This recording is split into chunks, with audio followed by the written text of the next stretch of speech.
काय काय बाया आहेत ना, इथला देव करतीच नाही ते मग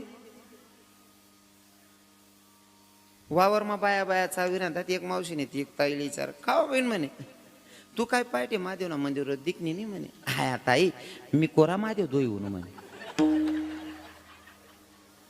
आई बहीण कोरा महादेव दोई होणे. दुसरा दिनले आई बहीण 2:30 वाजालेच कोरा महादेव दोई होणे. पुढे पुढे का जेवणे करी नंबरच लावते रात ना मग अवघडी बुवा. महादेव बी दोच जाऊ बहिणीच पण काही काही बाईच ना घर मासा दांगडो हे सासरा वट्टावर सांग का बहीण कब्बर चाऊ काय दे टाय का बटा माल पहिले महादेव ना मंदिर पान टाके होते. ओ बहीण तू ना घर ना सासरा च्या पाजी नाही राहिना तू महादेव को प्रसन्न होई तुवर भक्तवर. हा बाकी नाही बाया नवराला सांगतेस